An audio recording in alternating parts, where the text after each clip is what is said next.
Hello everyone, my name is Scaturro, I'm Wagner. and this video will introduce the Zurn Grease Interceptor Attachment Cover Device. Our project is sponsored by Zurn, who produces a wide range of grease interceptors. Currently, these grease interceptors use 14 hurricane bolts to create an airtight seal. Zurn wishes to revise this methodology. The key requirements of this design is that it must reduce the operating time, operate without a tool, reduce maintenance costs, and must enable easier access into the grease interceptor. For criteria and constraints, a criteria looks to minimize operation time, maintenance cost, and number of parts used. For constraints, the size and material of the product is set and cannot be changed. The design needs to be operated without tools, but still maintain an airtight seal. Finally, our design must allow the operator to reach the inside grease interceptors within 30 seconds, as well as meet all industry standards. The solution we decided on was to install 6 individual locks around the base of the interceptor cover. Due to the interceptor being required to filter and dilute cooking oil and other high-temperature fluids, the material we decided to use was glass-filled ABS. ABS works well in higher temperature applications, as well as having the benefit of glass reinforcement to help reinforce the parts when sealing the cover. Per ASME standards, we were required to add a safety factor onto our design. Since Zurn uses a safety factor of 2 for the grease interceptor itself, we carried that over to our design as well.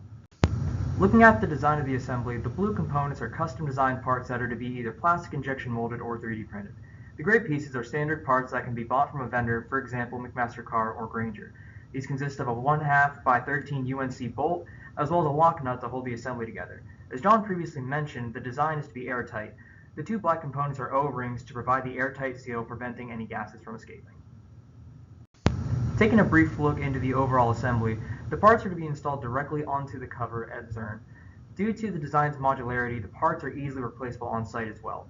The portion of the handle that is to fit into the lower piece we call the base features a trapezoidal design, preventing any potential incorrect installations from happening. Operation of the grease interceptor cover is simple. The operator will stand on the cover, compressing the gasket, which allows the handle to move. From there, they will go around and turn each of the handles from the lock to the unlock position, as noted by the lines on both the handle and the grease interceptor cover itself.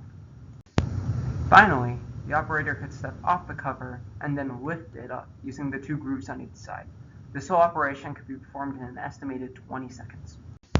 The key factor to our design is the gasket around the outside trying to decompress, and our clamping load being provided by the reaction force from the interceptor cover itself.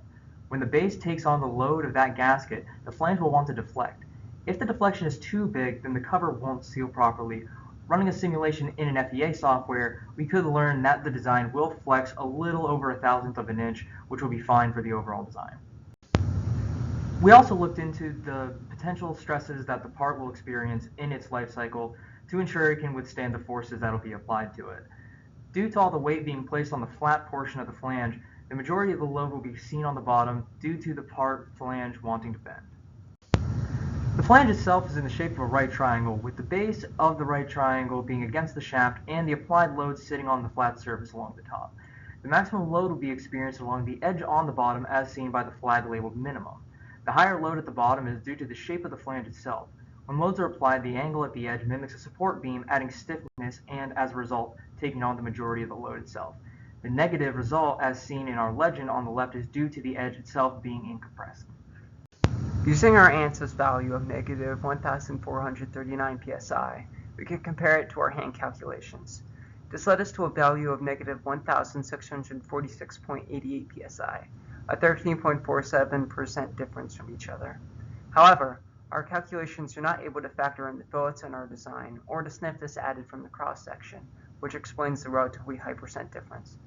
It is important to note, along with the other assumptions we've made, that we also assume a stress concentration factor of 1.47, which comes from running the separate analysis without the fillet and dividing from each other, as well as a 100-pound load on each flange, which is divided from the overall 600 pounds our design must take.